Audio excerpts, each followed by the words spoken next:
नमस्कार दोस्तों। एक गांव में एक बनियों का परिवार रहता था।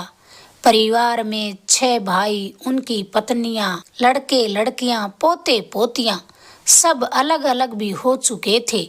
एक दिन उस परिवार के 7 सदस्यों ने यात्रा करने की योजना बनाई। अगली सुबह सातों बनिए यात्रा को चल पड़े। ये तो सब जानते ही हैं कि बनिए सदा मिलकर रहते हैं। यह उनकी खास बात होती है कि ये कभी आपस में एक दूसरे की टांग नहीं खींचते। अगली सुबह सातों बनिए यात्रा को चल पड़े। रास्ते में उन्हें एक नाला मिला। नाले के पास ही एक जाम्बुड़िया नाम का गांव भी था। नाला बड़ा गहरा था। दिन में यहाँ धूप भी न पहुँचती थी। सभी बनिए जब नाले को पार करने लगे तो सामने से उन्हें कुछ चोर आते दिखाई दिए। एक तो बनिए ऊपर से चोर मिल गए। बनिए बड़े घबराए। उन वक्तों में पैदल यात्राएं होती थी। उस समय अकेला बनिया कहीं जाता तो ज्यादातर जाट और उसके ऊंट को ले जाता था ताकि ऊंट की सवारी कर सके, और रास्ते में कहीं चोर डाकू मिल जाएं तो जाट उनका बहादुरी से सामना कर सके। जैसे ही चोरों की नजर बनियों पर पड़ी तो ललकार कर कहने लगे, अपने कपड़े लत्ते और जितने सोने चांदी के गहने पहने हैं वे सभी उतार दो, वरना हम तुम्हें मौत के घाट उतार देंगे। बनिए तो पहले ही घबरा गए थे, मगर फिर भी एक दूसरे की तरफ देखकर समय की नजाकत को समझते हुए कहने लगे, हमें पता है कि हम आपका विरोध करेंगे या आपका कहना नहीं मानेंगे तो आप हमें मार देंगे। तुम जो कहोगे हम सब देने को तैयार हैं। चोरों को तो अब मुंह मांगी मुराद मिल गई।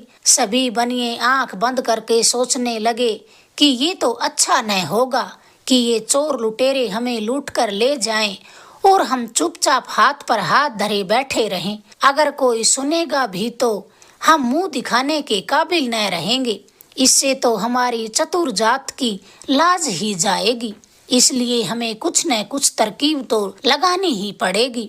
इधर चोर इस दौरान ये सोचने लगे कि शायद ये आंखें बंद करके अपने भगवान को याद कर रहे हैं। तभी एक बनिए ने अपने साथी बनियों की तरफ आंखों से इशारा किया और चोरों के पास जाकर हाथ जोड़कर कहने लगा, भाइयों, तुम जैसा कहोगे हमें मंजूर है, परंतु हमारी आपसे एक विनती है। चोरों ने कहा, हमारे सामने विनती करने की जरूरत नहीं है। जल्दी से कपड़े जेवर और पास में जो सामान है उसे दो और निकलो यहाँ से। हम इतने भोले नहीं कि तुम्हारी बातों में आ जाएं। तभी एक चोर ने कहा कि वैसे भी ये हमारा कुछ नहीं बिगाड़ सकते हैं, चलो इनकी बात सुन लेते हैं कि ये कहना क्या चाहते हैं। तभी वहीं बनिया कहने लगा, हम सब यात्रा पर गए थे, वहीं पर हमने स्वांग सीखा था, मगर अभी तक हमने उसे किसी के सामने करके नहीं दिखाया है। अगर आप हमारा यह स्वांग एक बार देख लो तो हमारी भी दुविधा खत्म हो जाएगी, क्योंकि हम सब एक दूसरे से अच्छा स्वांग करने की जिद लगाए हुए हैं। इसी बात पर हमारी कई बार तू मैं भी हो चुकी है। आप हमारा स्वांग देखकर बस यह बता दीजिए कि कौन सबसे अच्छा स्वांग करता है। बस हम सब अपना सब कुछ यहीं छोड़कर चुपचाप चले जाएंगे। इससे आपका मनोरंजन भी हो जाएगा और हमारा मतभेद भी मिट जाएगा। तब एक सबसे अधिक उम्र वाला चोर कहने लगा, भाइयों, ये बनिए हैं, इन पर विश्वास मत करना, जरूर इसमें इनकी कोई चालाकी होगी। बनिए ने कहा, हम तो आपसे विनती कर रहे हैं, आगे जैसी आपकी मर्जी। चोर ने फिर कहा, अरे तुम किसे समझा रहे हो? स्वांग करना तो भांडों का काम होता है, बनिए भी भला स्वांग करते हैं। बनिया बोला, स्वांग बनिया भी करते हैं और उनके बाप भी करते हैं, मुसीबत के मारे सब करते हैं। चोरों ने फिर मिलकर कहा, चलो देख लेते हैं, वैसे भी हमें इन बनिए बक्कालों से डरने की क्या जरूरत है। इतना कहकर सभी चोर अपनी अपनी बंदूकों और तलवारों को बनियों से दिखाते हुए बैठ गए, ताकि अगर चालाकी की तो बंदूक और तलवारें चल सकती हैं। बनियों ने अब स्वांग दिखाना शुरू कर दिया। एक बनिया पहला वेश गणपति बाबा का धरकर आया और चला गया। चोर मन ही मन सोचने लगे, हाँ भाई, जानते तो हैं ये स्वांग करना। फिर दूसरा बनिया ब्राह्मण के वेश में आया और दोनों हाथों से ताली बजाता गाता जाता कि राम जपो रे राम जपो। अब चोरों का ध्यान पूरी तरह से बनियों का स्वांग देखने में लग गया।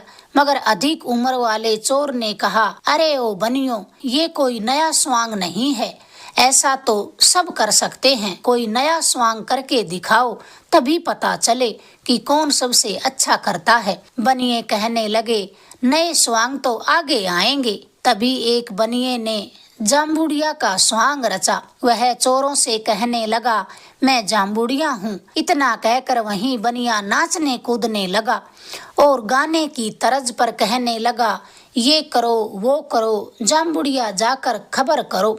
सब बनियों ने ये करो वो करो, जाम्बुड़िया जाकर खबर करो गाने और नाचने लगे। चोर एक दूसरे को देखने लगे और कहने लगे, लगता है इन बनियों की दुकान नहीं चल रही, इसीलिए ये स्वांग सीख कर आए हैं।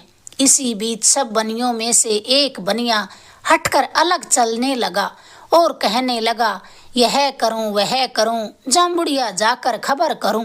यही कहते कहते वह बनिया उल्टे पांव जाने लगा। इसी तरह वह बनिया गाता गाता कहीं का कहीं पहुंच गया। थोड़ी देर बाद वह जाम्बुड़िया गांव पहुंच गया। वहां थानेदार को सारी जानकारी देकर सिपाहियों सहित नाले की तरफ रवाना हुआ। इधर दूसरे बनियों ने एक के बाद दूसरा स्वांग पेश करना जारी रखा। कैरबा नाच का स्वांग किया, विदूषक का स्वांग किया और भी कई स्वांग किए। इतने में घोड़ों की टापों की आवाज सुनाई पड़ी तो बनिए समझ गए कि सिपाही आ पहुंचे हैं, अब चोर पकड़े जाएंगे। घोड़ों की टापों की आवाज सुनकर चोर चौंक पड़े, लेकिन इसी बीच बनियों ने घोड़े का स्वांग रच डाला और गाना गाने लगे, स्वांग वाले बनिए हाजिर हैं, घोड़े का स्वांग लाए हैं। चोरों ने सोचा कि यह तो घोड़े का स्वांग आया है और इसीलिए घोड़ों की टापों की आवाज आ रही है। चोर बैठे रहे। इसी बीच खाकी पोशाक वाले थानेदार और सिपाही दिखाई पड़े तो चोर डरे और भागने की कोशिश करने लगे।